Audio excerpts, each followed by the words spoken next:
Hello good morning guys, welcome to banking English maniac. आज है 22 फरवरी और 22 फरवरी के द हिंदू आर्टिकल में आप सबका स्वागत है। तो बिना किसी देरी के चलिए शुरू करते हैं।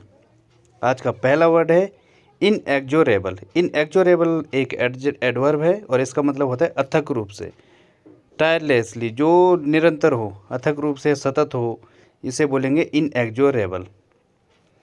जैसे कि इमेज में दिख रहा है, ये एक टॉय है और ऊपर लाइफ है, नीचे डेथ है। तो जैसे लाइफ लगातार चलती रहती है जब तक डेथ ना हो जाए, एक कंटिन्यू, उसमें एक कंटिन्यूटी होती है, लाइफ चल रही है। तो ये है इमेज में, ये टॉय आपने देखा होगा, ऊपर रेत होती है और नीचे खाली होता है। तो वो रेत लगातार नीचे रिसती रहती है, निकलती रहती है, तो जब तक खाली ना हो जाए। तो लाइफ ही ऐसी है, लगातार चल रही है डेथ होने तक। तो ये इनएग्जोरेबल हो गया, अथक रूप से, सतत को बोलते हैं इनएग्जोरेबल। टायरलेसली, अनरिलेंटिंग, इम्प्लाकेबल, अनरिमेंटिंग इसके सिनोनिम हो जाएंगे। अनरिलेंटिंग होता है लगातार, जैसे आपने सुना होगा अनरिलेंटिंग टोरेंशियल रेन, लगातार मूसलाधार होने वाली बारिश। I stuck in unrelenting torrential rain, में एक लगातार मूसलाधार बारिश में फंस गया, एक ज़बरदस्त मूसलाधार बारिश में फंस गया, ये हो जाता है अनरिलेंटिंग टोरेंशियल रेन। इम्प्लाकेबल क्या होता है? इम्प्लाकेबल होता है जिसे प्लेकेट करना मुश्किल हो, अपीच करना मुश्किल हो, निर्दयी को बोलते हैं इम्प्लाकेबल। जो निर्दय हो, जिसको अपीच करना बहुत ही मुश्किल हो, उसे समझाना मुश्किल है, निर्दय है वो, तो ये हो गया इम्प्लाकेबल। अनरेमेंटिंग, अनरेमिटिंग मिस होता है लगातार, कंटिन्यूस को बोलते हैं अनरेमिटिंग। जैसे अनरेमिटिंग नॉइस, लगातार होने वाली आवाज़ को बोलते हैं अनरेमिटिंग। और क्या क्या सिनोनिम हो सकते हैं इसके? जैसे अगर इम्प्लाकेबल है, इम्प्लाकेबल मीन्स निर्दय, तो रिमोर्सलेस भी इसका एक सिनोनिम हो जाएगा। रिमोर्सलेस मीन्स होता है, रिमोर्स मीन्स होता है पश्चाताप करने वाला, और जो पश्चाताप ना करे उसे बोलेंगे रिमोर्सलेस, मतलब निर्दयी है वो। तो रिमोर्सलेस हो गया जो क्रूअल है, रिमोर्सलेस। मर्सीलेस हो गया, पीटीलेस हो गया, जिसके अंदर बिल्कुल दया ना हो। तो एग्जाम्पल देखते हैं इसका। The crisis is moving inexorably towards war. जो क्राइसिस है, जो संकट है, इज मूविंग, वो मूव कर रहा है, इनएग्जोरेबली, अथक रूप से या सतत रूप से, कंटिन्यूसली, टुवर्ड्स वॉर, वार की तरफ, युद्ध की तरफ। ठीक है, ये हो गया इसका मतलब। अगला वर्ड है ऑफस्केट। ऑफस्केट में होता है अंधेरा, डार्कन, कन्फ्यूजिंग को बोलते हैं, ऑब्सक्योर को बोलते हैं ऑफस्केट, जो समझना है। जैसे ये इमेज में दिख रहा है, कुछ समझ में आ रहा है पर क्या है वो, जो कुछ लिखा है मुझे भी समझ नहीं आ रहा, किसी को भी नहीं आ रहा। ये क्या हो गया? ऑफस्केट, अंधेरा। कन्फ्यूजिंग को बोलते हैं ऑफस्केट। एग्जाम्पल है इसका, politicians have once again obfuscated the issue. जो पॉलिटिशियन है, राजनेता हैं, उन्होंने कोशिश की, उन्होंने फिर से इशू को गुमराह कर दिया। तो ये होता है, ये हो गया इसका एग्जाम्पल। अब डार्कन है तो ऑब्सक्योर, तो इसका सिनोनिम हो गई, और क्लाउड हो गया। और क्या क्या हो जाएगा? ब्लर हो जाएगा, कवर हो जाएगा, डीम हो जाएगा, डिम, डल हो जाएगा, एक्लिप्स, फॉग, एक्लिप्स होता है ग्रहण, और क्या ग्लूम हो जाएगा। तो ये सब इसके, ओवरकास्ट, ये सब इसके सिनोनिम हो जाएंगे। मडल क्या होता है? मडल मीन्स होता है गड़बड़ या उलझन को बोलते हैं मडल। तो ये हो गया इसके सिनोनिम। डिस्गाइज भी इसका एक सिनोनिम हो जाएगा, तो ये भी ध्यान रखना। डिस्गाइज मीन्स धोखा देना। ठीक है, तो अब बढ़ते हैं अगले। अगला वर्ड है slug fest. Slug fest means होता है प्रतियोगिता, कंटेस्ट को बोलते हैं slug fest. Competition, brawl, brawl means झड़प, तो ये क्या हो जाएगा? Slug fest. जैसे इमेज में है, ये लोग स्लग फेस्ट की तैयारी कर रहे हैं, प्रतियोगिता की तैयारी कर रहे हैं। तो एग्जाम्पल है इसका, the race for senator has become a political slugfest. जो सीनेटर की दौड़ है वो क्या बन गई है? एक पॉलिटिकल स्लग फेस्ट बन गई है, एक पॉलिटिकल रस्साकसी बन गई है, राजनीतिक रस्साकसी। तो ये इसका एग्जाम्पल भी हो गया। स्लग फेस्ट को वैसे, जो स्लग फेस्ट है, इसका मतलब होता है वैसे a fight with bare fist, मतलब मुक्केबाजी को बोलते हैं, फिस्ट फाइट को बोलते हैं, फिस्ट कफ, फिस्ट कफ से भी बोलते हैं मुक्केबाजी। ठीक है, फिस्ट फाइटिंग, कॉम्बैट, फाइट, ये सब इसके सिनोनिम हो जाएंगे, तो ये ध्यान रखना है। तो बाकी कुछ है नहीं इसमें। तो स्लग फेस्ट ये हो गया, प्रतियोगिता, कंटेस्ट को बोलते हैं। अगला वर्ड है एक्विटेड। एक्विटेड मीन्स होता है दोष मुक्त या अपराध मुक्त को बोलते हैं acquitted. Declared not guilty of a specific offence या फिर कोई क्राइम। ब्लेमलेस को बोलते हैं, लीगली ब्लेमलेस को बोलते हैं एक्विटेड, जो जज के द्वारा किसी को दोष मुक्त किया जाता है वो होता है acquitted. Not guilty, clean handed, guiltless, innocent, ये इसके सिनोनिम हो जाएंगे। ये इसका मतलब है एक्विटेड का। ये इमेज में दिख रहा है जज साहब ने किसी जो गिल्टी है उसको नॉट गिल्टी कहा है, उसको दोष मुक्त कर दिया है। The jury acquitted him of murder, उसके ऊपर मर्डर का केस था और जो जूरी है उन्होंने उसको जो है दोष मुक्त कर दिया। डिस्चार्ज, पार्डन, एक्जोनरेट, ये इसके बाकी सिनोनिम हो जाएंगे। अगला वर्ड है इनएविटेबल। इनएविटेबल मीन्स होता है आवश्यक, जो इम्पोर्टेंट हो। जैसे इमेज में दिख रहा है इस वक्त पढ़ाई बहुत इम्पोर्टेंट है, इनएविटेबल है। तो इनएविटेबल मीन्स आवश्यक, नेसेसरी, सर्टेन, इनएस्केपेबल, इसे एस्केप नहीं किया जा सकता, श्योर है, अनअवॉइडेबल है, इसे अवॉइड भी नहीं किया जा सकता। तो ये होता है इनएविटेबल। एग्जाम्पल है इसका, the scandal made her resignation inevitable. जो स्कैंडल था उसने उसके रेजिग्नेशन को आवश्यक बना दिया, इम्पोर्टेंट बना दिया। अगला वर्ड है कंसेंट। कंसेंट एक नाउन भी है और वर्ब भी है। इसका मतलब होता है एग्री, स्वीकृति, सहमति को बोलते हैं एक्सेंट। एक्सेप्ट को बोलते हैं नोट, एसेंट, एक्विस, एक्सीड, ये बाकी इसके सिनोनिम हो जाएंगे।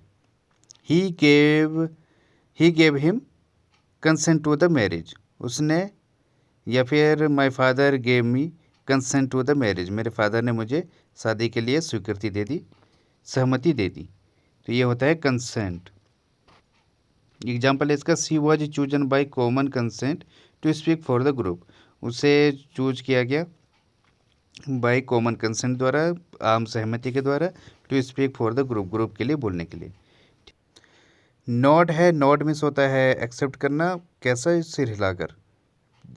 एग्रीमेंट देते हैं ना, वो अपनी एग्री वो देते हैं, सहमति देते हैं सिर हिलाकर, वो होता है नॉट। और एक्यूस होता है चुपचाप किसी बात को मान लेना। जैसे कि भगवान श्री राम थे, उनको आदेश आया कि आपको 14 साल का वनवास जाना है, तो उन्होंने बिना किसी सवाल जवाब के सीधे एक्सेप्ट कर लिया और वनवास की तरफ चल दिए। तो ये होता है एक्विस, बिना किसी सवाल जवाब के किसी बात को एक्सेप्ट करना, ये होता है एक्विस। तो बाकी कुछ है नहीं। एक्सेड, एसेंट, इसके सिनोनिम है। परमिट हो गया, कंप्लाई हो गया, कंकर हो गया, कंकर, CONCUR, कंकर। और क्या है, अप्रूव हो गया, ईल्ड हो गया, ईल्ड, YIELD, ईल्ड मीन्स होता है एक्सेप्ट करना। जैसे our army never yield the defeat, हमारी जो आर्मी है वो कभी डिफीट एक्सेप्ट नहीं करती है। तो ये हो गया कंसेंट, काफ़ी सिंपल वर्ड था। अगला वर्ड है पॉन्डरिंग। पॉन्डरिंग मीन्स होता है सोचना, कंटेम्पलेट करना, थिंक करना, रमिनेट करना, डेलिब्रेट करना। इस पॉन्डरिंग को पैंडरिंग से कंफ्यूज मत करना, उसमें आता है PANDERING, उस सिर्फ ए का अंतर है। उसका मतलब होता है पिंप करना या फिर उकसाना या फिर बढ़ावा देना, उसको बोलते हैं पैंडरिंग। लेकिन ये क्या है, पॉन्डरिंग, तो ये ध्यान रखने की ज़रूरत है। पॉन्डरिंग में सोचना, थिंक करना, रमिनेट करना, डेलिब्रेट करना। डेलिब्रेट करना मतलब क्या होता है, विचार करना, सोच समझकर कुछ करना, वो उससे बोलते हैं, सोच समझकर को बोलते हैं डेलिब्रेट। जैसे डेलिब्रेट किलिंग, सोच समझकर की गई हत्या, वो हो गया डेलिब्रेट किलिंग। और रमिनेट मतलब क्या होता है, जुगाली। रमिनेट में जुगाली करना भी होता है और सोचना भी होता है। तो जो जुगाली करेगा मतलब फालतू बैठा हुआ है, तो फालतू बैठा हुआ है तो वो क्या कर रहा है, कुछ सोच रहा है, गहन सोच में है वो। तो रमिनेट क्या हो जाएगा, एक गहन सोच को बोलेंगे रमिनेट। तो रमिनेट हो गया सोचना। और क्या बचा, एक और होता है इस विचार करने को बोलते हैं ब्रूड। ब्रूडिंग को भी बोलते हैं विचार मग्न को बोलते हैं ब्रूडिंग, BROODING, ब्रूडिंग। ये भी आपको ध्यान रखने की ज़रूरत है। एक और होता है पेंसिव। पेंसिव मूड होता है ना, जो काफ़ी गहराई सोच में रहता है उसे बोलते हैं पेंसिव मूड। गंभीर मूड होता है ना, कोई गंभीर होता है, किसी घर पे बीमार है तो सोच में होता है, तो वो पेंसिव मूड है। तो ये भी इसका एक सिनोनिम हो जाएगा, मेडिटेटिव हो जाएगा। तो ये सब आपको ध्यान रखना है। तो अगला वर्ड है इम्पेरिकल। इम्पेरिकल मीन्स होता है व्यवहारिक, प्रैक्टिकल को बोलते हैं इम्पेरिकल। वेरीफिएबल या प्रैग्मेटिक इसके सिनोनिम हो जाएंगे। जैसे ये इमेज में दिख रहा है वो प्रैक्टिकल करके हर चीज़ को सिद्ध कर रही है, तो जो सैद्धांतिक होता है उसे क्या बोलेंगे हम, इम्पेरिकल बोलेंगे। वेरीफिएबल, प्रैग्मेटिक, प्रैग्मेटिक मीन्स व्यवहारिक, प्रैक्टिकल हो जो, तो ये हो गया इम्पेरिकल। एग्जाम्पल है इसका, there is no empirical evidence to support his theory. कोई व्यवहारिक एविडेंस नहीं है, सबूत नहीं है, टू सपोर्ट हिज थ्योरी, जो उसकी थ्योरी को सपोर्ट करे। ठीक है, ये प्रैक्टिकल हो गया। और इसके और बाकी क्या क्या सिनोनिम हो जाएंगे, फैक्चुअल को भी बोलेंगे इम्पेरिकल, क्या ये फैक्चुअल है, नहीं है। प्रैग्मेटिक, एक्सपेरिमेंटल, जो ये कर रही है एक्सपेरिमेंटल। और क्या हो जाएगा, एक्चुअल। अगला वर्ड है लैब्रिंथ। लैब्रिंथ में होता है कन्फ्यूजन, भूल भुलैया को बोलते हैं लैब्रिंथ। जैसे कि इमेज में दिख रहा है, ये क्या है, एक भूल भुलैया है। वहाँ पे एक लड़का खड़ा है, क्या वो जहाँ से आया था वहाँ जा सकता है इजीली? बिल्कुल नहीं जा सकता, क्योंकि काफ़ी कन्फ्यूजिंग है। तो ये क्या हो गया, लैब्रिंथ। भूल भुलैया को बोलते हैं लैब्रिंथ। मेज, कनंड्रम, कन्वोल्यूशन इसके सिनोनिम हो जाएंगे। कन्वोल्यूशन बोलते हैं घुमावदार को, जो कन्फ्यूजिंग हो। The question is convoluting. जो क्वेश्चन है वो काफ़ी कन्वोल्यूटिंग है, काफ़ी कन्फ्यूजिंग है। कनंड्रम, कनंड्रम हो गया पहेली, और मेज हो गया उलझन, भूल भुलैया को बोलते हैं मेज। इसका एग्जांपल है, we lost our way in the labyrinth of streets. हमने अपना रास्ता भूल गए एक भूल भुलैया में, एक स्ट्रीट के भूल भुलैया में। ठीक है, अगला वर्ड है वैंक्विश। वैंक्विश मीन्स होता है हराना, डिफीट करने को बोलते हैं वैंक्विश। जैसे इमेज में दिख रहा है, रावण को भगवान राम ने डिफीट किया था, वैंक्विश किया था, उसे हराया था, परास्त किया था। तो ये वैंक्विश होता है, परास्त करना, डिफीट करने को बोलते हैं वैंक्विश। घोर पराजय को बोलते हैं। डिस्कम्फीचर, राउट इसके सिनोनिम हो जाएंगे। राउट एक नाउन है, ये बस ये ध्यान रखने की ज़रूरत है, नाउन और वर्ब दोनों ही होता है राउट। ठीक है, राउट का एक एग्जांपल आ रहा मेरे माइंड में, क्या था, युद्ध उसमें चेंज हो गया, the battle turn into a rout. जो युद्ध था वो किस में चेंज हो गया, घोर पराजय में चेंज हो गया। तो ये बन जाएगा the battle turn into a rout. तो ये हो जाएगा राउट। तो बाकी क्या है, डिस्कम्फीचर आपको पता है ये क्या होता है, डिस्कम्फीचर मीन्स घोर पराजय या हार को बोलते हैं डिस्कम्फीचर। एग्जाम्पल देखते हैं इसका, I want to vanquish my fear of flying. मैं अपने जो फियर ऑफ फ्लाइंग है, जो फ्लाइंग का जो उड़ने का डर है, मैं उस पर विजय प्राप्त करना चाहता हूँ। तो ये हो जाएगा। इसके बाकी सिनोनिम देख लो, ओवरकम को बोलेंगे, ठीक है, सबड्यू को बोलेंगे, दबाने को भी बोलेंगे, सबड्यू मीन्स दबाना। प्रिवेल अगेंस्ट या फिर प्रिवेल ओवर, ये एक फ्रेज है लेकिन बहुत अच्छा है। प्रिवेल अगेंस्ट और प्रिवेल ओवर मतलब भी क्या होता है, हराने को बोलते हैं। ट्रायम्फ मतलब विजय प्राप्त, विजय को बोलेंगे ट्रायम्फ। स्पेलिंग होती है ट्रायम्फ की TRIUMPH, ट्रायम्फ, ये याद रखने की ज़रूरत है। और क्या बचा, कुछ नहीं है। ठीक है, कॉन्कर हो गया, डिफीट हो गया, बीट हो गया।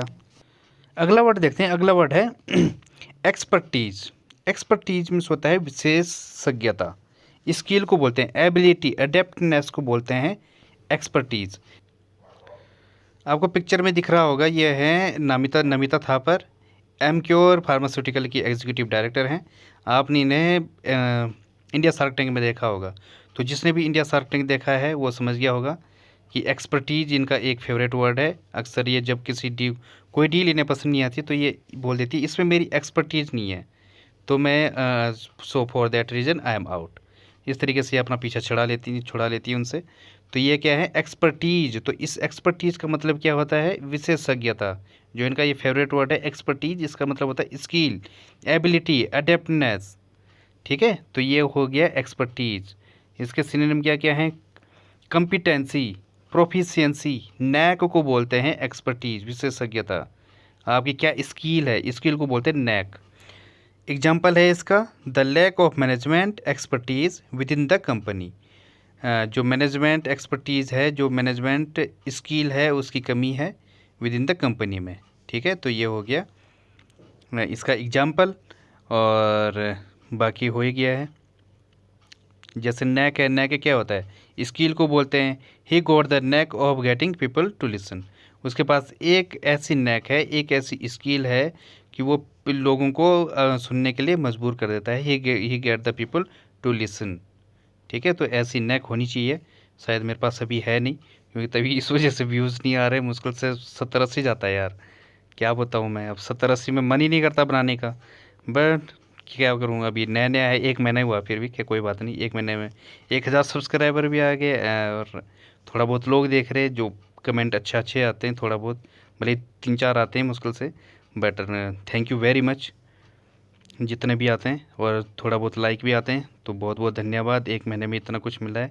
आगे आगे मेरा मुँह खुलेगा, अभी उतना एक्सपीरियंस है नहीं, तो आने वाले टाइम पर शायद मुझे हर दिन कुछ ना कुछ इम्प्रूवमेंट मिल रहा है।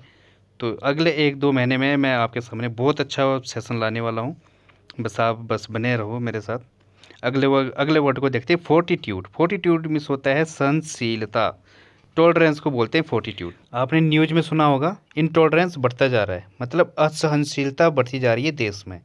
तो हमें इनटॉलरेंस की तरफ नहीं, हमें टॉलरेंस की तरफ बढ़ना है, सहनशीलता की तरफ बढ़ना है।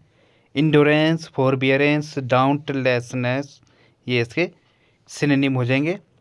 एग्जाम्पल है, जैसे पहले इमेज को देखते हैं। इमेज में देखो, इसके अंदर कितनी सहनशीलता है, कितनी फोर्टिट्यूड है इसके अंदर। बंदे के अंदर क्या ज़बरदस्त वीरता है कि वो ऐसे पहाड़ पर चढ़ पा रहा है। जिसके अंदर संयम नहीं होगा, जिसके अंदर टॉलरेंस नहीं होगा, वो ऐसा नहीं चढ़ सकता। तो इसका मतलब उसके अंदर ज़बरदस्त इंडोरेंस पावर है, ज़बरदस्त फोर्टिट्यूड है। तो ये सब इसके क्या हो जाएंगे, सिनोनिम हो जाएंगे। He showed great fortitude during his long illness.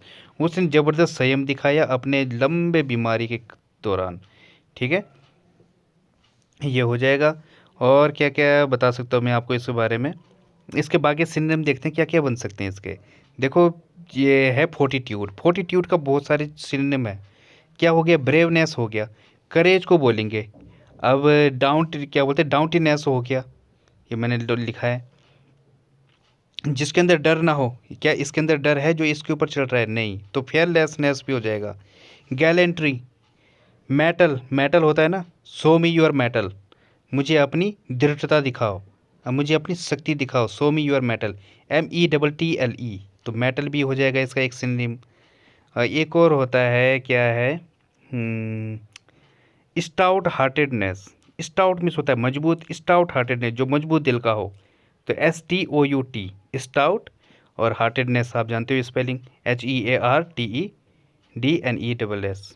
तो ये हार्ट क्या हो गया, स्टाउट हार्टेडनेस, ये भी आपको ध्यान रखना है। अनडाउटेडनेस, डाउटनेस मीन्स होता है, डाउट मीन्स होता है जो डरपोक होता है, और अनडाउटेडनेस जो बिल्कुल भी डरपोक ना हो। ठीक है, तो ये ध्यान रखने की ज़रूरत है। तो आप फोर्टिट्यूड का मतलब समझ गए होंगे, the quality of mind enabling one two face danger और हार्डशिप। तो ये हो जाएगा फोर्टिट्यूड। आज की पहली फ्रेज है stepped of. Stepped of means होता है अवॉइड करना, प्रिवेंट करना, बचने को बोलते हैं स्टेप्ड ऑफ। इसका एग्जांपल देखते हैं, the company was able to stepped off bankruptcy for another few months. जो कंपनी थी वो एबल थी किस चीज़ के, बचने के, bankruptcy for another few months, अगले कुछ महीनों के लिए। ठीक है, तो ये हो गया स्टेप ऑफ। तो स्टेप ऑफ मीन्स क्या होता है, बचना, किसी हार्मफुल थिंग से बचने को बोलते हैं स्टेप ऑफ। तो ये ध्यान रखने की जरूरत है। अगला वर्ड देखते हैं, वंस एंड फॉर ऑल। इसका मतलब होता है completely and finally, once and for all. Example है इसका, we have to resolve this matter once and for all. हमें ये जो प्रॉब्लम है, ये मैटर है जो, इसे कम्प्लीटली और फाइनली सॉल्व करना ही होगा। ठीक है, we have to do this. तो ये हो गया वंस एंड फॉर ऑल। आपको भी अपनी कोई प्रॉब्लम है, उन्हें ये completely once and for all solve करने की कोशिश करो। अगला वर्ड है a tall order. A tall order means होता है a difficult target to achieve. इसे टॉल ऑर्डर भी बोलते हैं और टॉल आस्क भी बोलते हैं। तो ध्यान रखना, टॉल आस्क हो या टॉल ऑर्डर हो, इसका मतलब क्या होता है, a difficult target to achieve. जैसे कि आपका प्रिंसिपल हो, या आपका बॉस हो, या आपका टीचर हो, उन्होंने आपको कोई प्रोजेक्ट दे दिया कि उससे अभी तुरंत शाम तक यानी मुझे सबमिट करके दो, तो आप क्या बोलोगे? It is a tall order, I can not do this.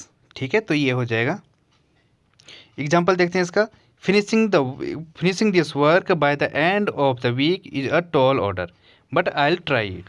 इसका मतलब है फिनिशिंग दिस वर्क, इस काम को पूरा करना, by the end of the week, इस हफ्ते तक, इस हफ्ते के अंत तक, इज अ टॉल ऑर्डर, एक बहुत बड़ा टास्क है, डिफ़िकल्ट है, बट आई विल ट्राई, लेकिन मैं कोशिश करूँगा। तो ये हो गया अ टॉल ऑर्डर। अगली फ्रेज है fob of. Fob of means होता है टेल अ लाई, झूठ बोलने को बोलते हैं फॉब ऑफ। एग्जाम्पल है इसका, he always tries to fob me off from doing any important work in the office. वो हमेशा मेरे से झूठ बोलने की कोशिश करता है कि मैं कुछ इम्पोर्टेंट काम ऑफिस में कर रहा हूँ। तो ये हो गया फॉब ऑफ, अच्छी फ्रेज़ है। तो गाइज आज के लिए बस इतना ही। अगर आपको वीडियो पसंद आती है तो लाइक और सब्सक्राइब कर दिया करो, और लाइक और कमेंट करने वालों का मैं बहुत बहुत आभारी हूँ। भगवान आपकी कामना ज़रूर पूरी करे। Thank you very much.